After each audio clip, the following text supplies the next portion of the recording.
ஒட்டு மொத்தமா நல்ல வரவேற்பு இருக்கு. ஆனா தமிழ்நாட்டில் சிலதான நாங்க எடுத்துன்னு வரக்கூடாதுன்னு எங்க மனசுல வந்துருச்சுங்க.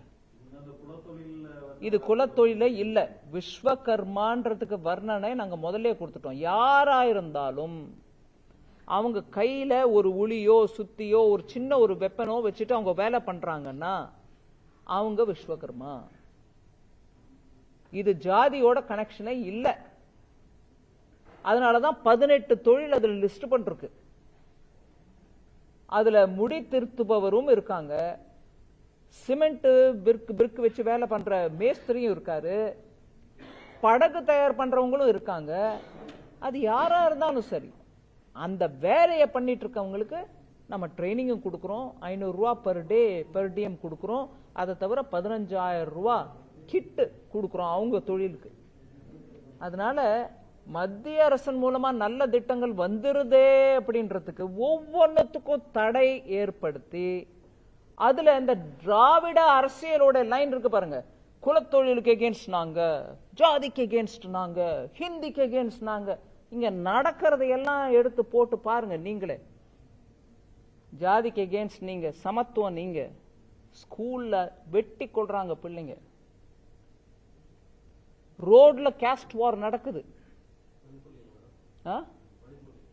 நான் மணிப்பூரை பத்தி உங்களுக்கு பதில் கொடுக்குறேங்க. நாங்க பாஞ்சு ஓடுற ஆளுங்க இல்ல. நீங்க குதர்க்கமா நடுவில் நான் பதில் சொல்லும் போது கேள்வி கேட்காதீங்க. நான் கேட்கிற கேள்வி நியாயமானதா இருந்தா கேளுங்க, இல்லைன்னா இல்லைங்க வேற விதம்னு சொல்லுங்க. நடுவில் கேட்கறதுனால நான் ஓடிட மாட்டேன், மணிப்பூருக்கும் பதில் கொடுக்குறேன். சோ இங்க ஜாதி கலவரம், குடி தண்ணி இல்ல மலத்தை கலந்த ஸ்டேட் இந்த ஸ்டேட்ல. இதுக்கு ஆக்ஷன் எடுத்திருக்காங்களா? சமத்துவம் பேசுறீங்களா? ஹிந்தி வேண்டாம் வேண்டாம் வேண்டாம் சொல்லி எங்களை மாதிரி ஆளுங்கள்லாம் இன்னைக்கும் ஹிந்தி பேசுறதுக்கு திணறோம். ஏன்னா இங்க போட்டு அடிச்சு அடியில ஆனாலும் பேசுறோம். நான் ஹிந்தி பேசிதான் ஆகணும்னு சொல்லல.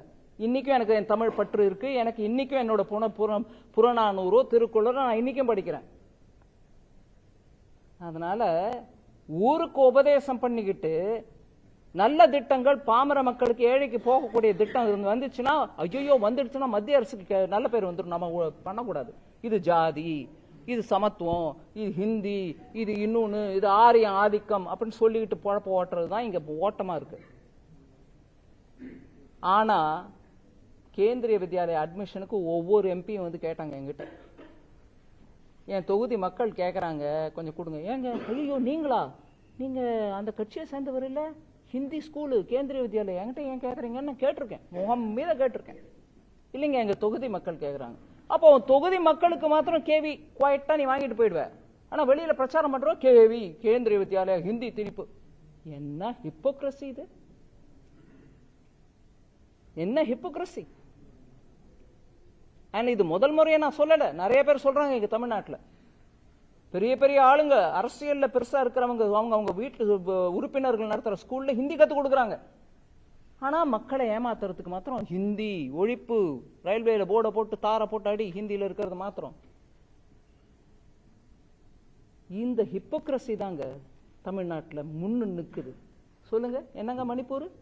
நான் கேட்கிறேன், நார்த் ஈஸ்ட்ல இப்ப இல்ல, 2018 அப்புறம் 14 அப்புறம் இல்ல, இதுக்கு முன்னாடி எத்தனை முறை கலவரம் நடந்திருக்கு.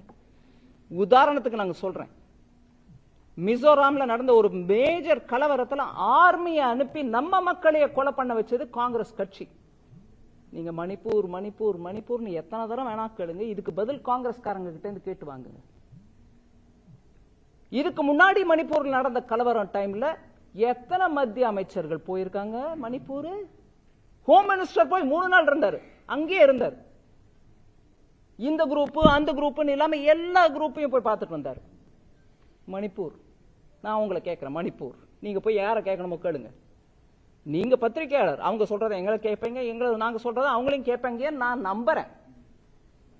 போய் தயவு பண்ணி அவளுங்க கேளுங்க. ஏங்க மிசோராம்ல நம்ம மக்களையே போய் அடிக்கிறதுக்கு ஆர்மி அனுப்பினீங்களா? அது எந்த விதத்துல ஜனநாயகம்? இருங்க, நீங்க உடனே தடுக்கல பாஞ்சா பாய்க்கு பாய்க்கிற கதை என்கிட்ட விடாதீங்க. தயவு பண்ணி இருங்க, ஒரு நிமிஷம் முழுமையா கேட்டுட்டு அப்புறம் பேசுங்க. ஹோம் மினிஸ்டர் போய் 3 நாள் இருந்தாருன்னு நான் சொல்றேன், பவர்ல இருக்கிறவங்க தான். ஆனா இந்த கேள்வி குதர்க்கமா கேட்கிறவங்க, உங்களை சொல்றேன், நான் கேட்கிறவங்க, அவங்களை நீங்களும் திருப்பி கேட்கணும். திருப்பி கேட்கணும். அதான் அது ஒன்னே தான். பிரைம் மினிஸ்டர் பதில் கொடுக்கறேன்னு வாங்க.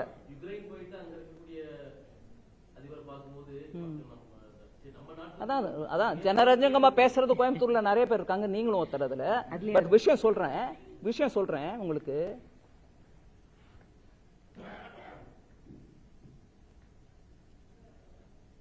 நீங்க எதுவும் சொன்னீங்க, அதுல எனக்கு டைவர்ட் ஆயிடுச்சு. ஒரு நிமிஷம். இல்ல பிஎம் பிஎம் நான் சொல்றேன் உங்களுக்கு. அது பிஎம் பார்லிமெண்ட்ல பதில் கொடுக்கணும், சர்ச்சை வேணும். பிஎம்ஏ வந்து பதில் சொல்லு, ஏன் பயந்து ஓடுகிறாய் எல்லாம் போடுறீங்கல்ல. அவர் வந்து பதில் சொல்றதுக்கு வந்து நின்ன போது எப்படி இருந்துச்சுங்க ஹவுஸ்? Walk out. அதுக்கப்புறம் கத்தின கத்தல் என்ன? பதில் கொடுக்கிறாருல்ல, கேட்டுக்கங்க.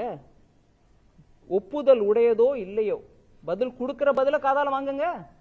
இல்ல அவர் பதில் சொல்லி உண்மை வெளியில வந்துட போறதேன்னு அவரை பதில் சொல்ல விடாம தடுக்கிறதுக்கு என்ன மாதிரி கத்தினாங்கன்னா அன்பிலீவபிள் கத்தல்.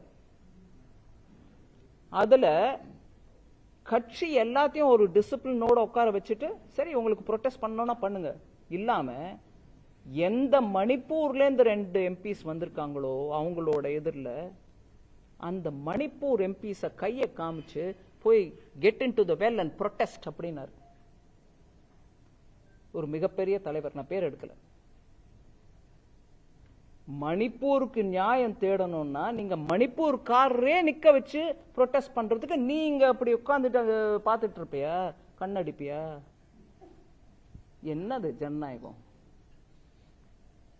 ஜனநாயகம், இன்ஸ்டிடியூஷன், மைனாரிட்டி பீப்புள், இவங்களை பத்தி பேசுறவங்க கொஞ்சம் யோசிச்சு பேசணும். இது எப்பேற்பட்ட கட்சி? காங்கிரஸ் கட்சி. நீங்க காங்கிரஸ் பத்தி பேசுறீங்களோ இல்லீங்களோ, வேற யாரை பத்தி பேசுறீங்களோ எனக்கு தெரியாது. நான் சொல்றேன் உங்களுக்கு, பஞ்சாப்ல நடந்த கலவரத்துக்கு மன்னிப்பு கேட்க வச்சது யார? அந்த குடும்பத்தை சேர்ந்தவங்க யாரும் இல்ல. மன்மோகன் சிங்கை வச்சு கேட்க சொன்னாங்க மன்னிப்பு. எந்த மக்களை நீங்க யார அடிச்சீங்களோ, அந்த மக்கள் உங்க மேல கோபமா இருக்காங்களோ, அந்த மக்களிடம் மன்னிப்பு கேட்பது அந்த சிக் சமூகத்தை சேர்ந்தவரை வச்சே கேட்க வச்சாங்க. நான் இன்னைக்கு நேத்திக்கு பார்லிமெண்ட்ல பாக்குறேன், மணிப்பூருக்கு நியாயம் கேட்கறவங்க மணிப்பூர் எம்பிஸ கீழே வெள்ளில் இறங்குனாரு.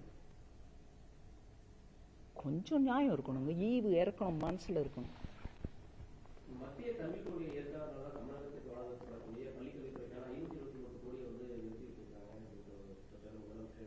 அதுக்கு தர்மேந்திர பிரதான் நல்ல பதில் கொடுத்திருக்காரு விவரமா. நீங்க MOU சைன் பண்றேன்னு ஒத்துக்கிட்டு அதுக்கு லெட்டர் எழுதிட்டு அந்த MOU ஃபார்மேட் உங்களுக்கு அனுப்பி கொடுத்த பிறகு அதை மொத்தம் தலைகீழா மாத்தி கொண்டு போய் கொடுத்துட்டு MOU சைன் பண்ணுங்கன்னா, MOUங்கிறது ஒரு டைப், எல்லா ஸ்டேட்டுக்கும் அதே போகுது. நீங்களும் அதே மாதிரி MOU கொடுத்து கையெழுத்து போட்டுக்கங்க. இல்ல அதை மாத்திட்டு நாங்க எங்க இஷ்டத்துக்கு நடத்துவோம், ஆனாலும் மத்திய அரசே பணத்தை கொடு